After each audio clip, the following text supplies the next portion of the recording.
Gun fam, what's up? It's the Gun Brother. Thank you for tuning in. Today's episode, unfortunately, we are going to talk about or take what we can learn from the tragic death of Marissa Mannion in Washington, D.C.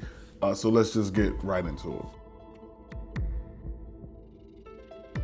Marissa Mannion was a D.C. Special Police officer engaged in a training class, and at the end of the class, the instructor performed a negligent act with his firearm. Firearm discharged one round, which killed Officer Mannion. First and foremost, rest in peace to Marissa Mannion and condolences to her family and everyone that this has affected. That should go without saying. What can we learn from it? There are very acute mistakes that were made here, and on every level, on one level it's just general firearms practice, and then on another level it's how we have to function as instructors. So I'm basically talking to everyone at the same time here, and I just don't want this incident to go overlooked or go in vain, because there's a lot that needs to be learned from it. A couple of things that need to be cleared up. I saw this run in a couple of places, and I think they were misstating a few things. This class was for DC Special Police officers, which is, we do get sworn in. DC Special Police officers do also have powers of arrest, but this is not the DC Police Academy. Several outlets said that she was realizing her dream of being a police officer. This is not MPD's Police Academy. So I just didn't want that to get, I think that needs to be said. I am a DC Special Police Officer instructor, so I teach this class. Obviously, this story hits home for me because, number one, it's in my hometown of Washington, D.C., and as I just said, I teach this class. So I remember hearing the news about this, and I was like, oh my God, what happened? Simply because they said the instructor had shot the officer. So the first thing I thought was it was a firearms class. That's something that needs to be noted, which kind of leads into what happened with the situation. This was a baton class, and class was over. So there's a lot of things, there's so many things that went wrong with this whole situation. But first, just want to take a look at it and show you how it happened. The first thing is, again, as I said, it was a baton class. Firearms weren't even involved. The person brought in to teach the class was a contractor, former MPD officer, and he'd been an instructor just like me. I get these calls all the time. An agency wants some training for their officers. I go in and perform the training. So this is exactly what I do. And like I said, this was a baton class, which is one of their intermediate weapons. And if we do a baton class, we're usually going to have on our duty belts, full uniform, so we can simulate just like being on post. And then in that case, we'll use training firearms, because if we're teaching a deadly force situation or any situation where we have to use force, it can escalate to having to use your firearms. So we'll have training firearms on our belts as well. But in this case, again, the class is over. They're taking the picture, and you can see they're getting ready to take the picture. Everybody lines up, and for whatever reason, the instructor just steps out of the line, turns around, fires a shot at Mannion. And I remember hearing the story when it first happened, and they were saying, oh, the instructor was trying to demonstrate something, how quickly a situation could escalate or something like that. But again, this training is over. And there's just so many different things to talk about. So I want to break it down from both perspectives. The first perspective being general firearm safety. There are 4 firearm safety rules. Some people say 5. They're worded a little differently here and there, but they all mean the same thing. And when one of them is broken, you open the door for disaster. It doesn't happen every time, but you give it the potential. So I want to go through those really quickly. It's never not a good time to talk about firearm safety. So number 1, keep your firearm pointed in a safe direction. Some people add on to that, don't point your firearm at anything you don't intend to destroy. So keeping your firearm pointed in a safe direction being the direction which the least amount of damage would occur should the firearm discharge.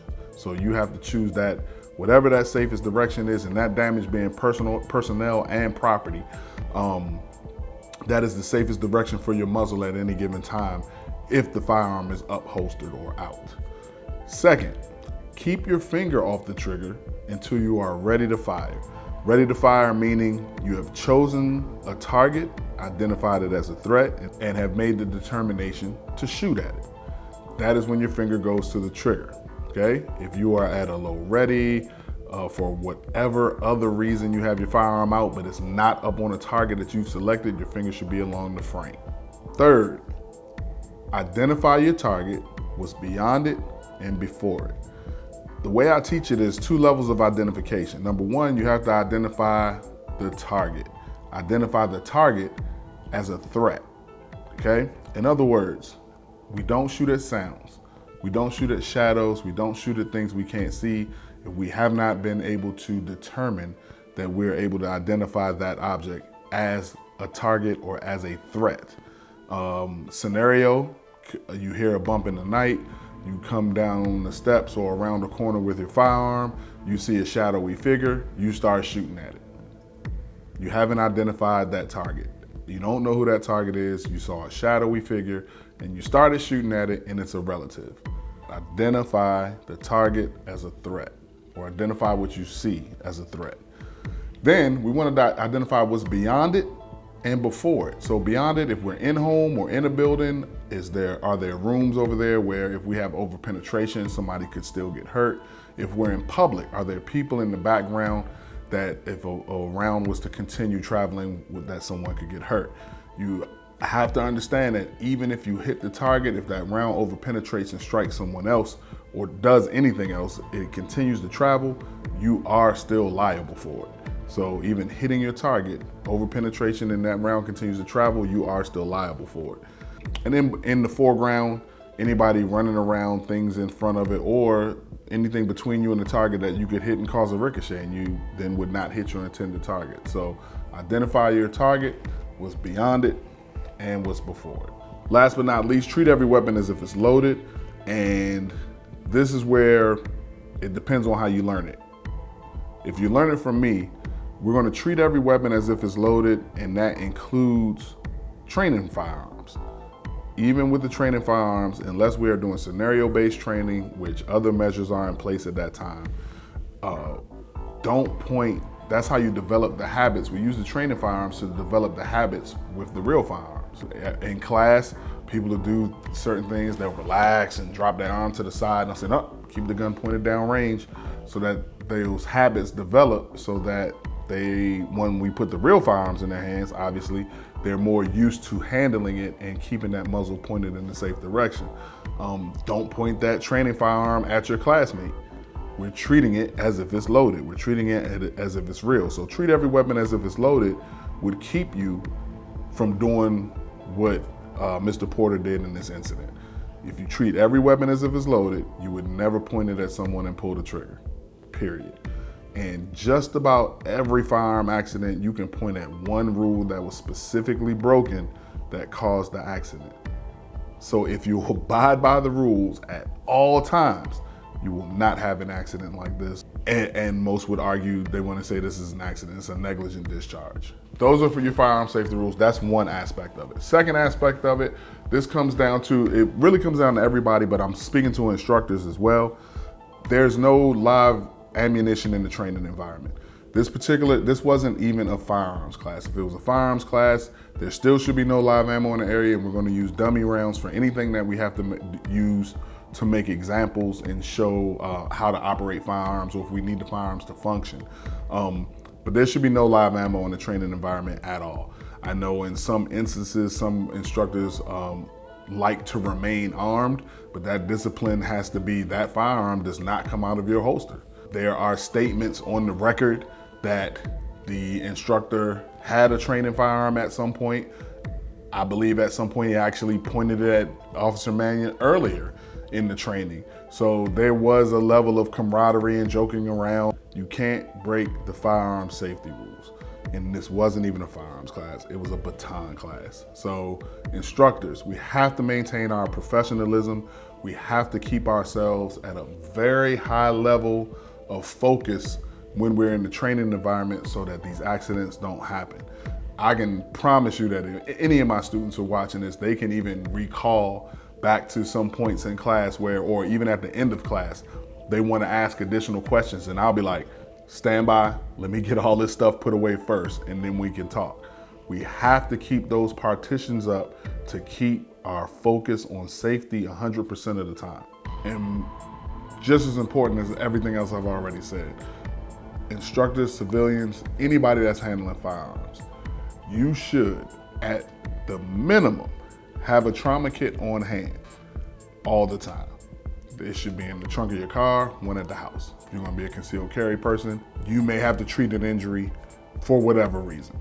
Also, take a stop the bleed class, a trauma class. There are many all over the area.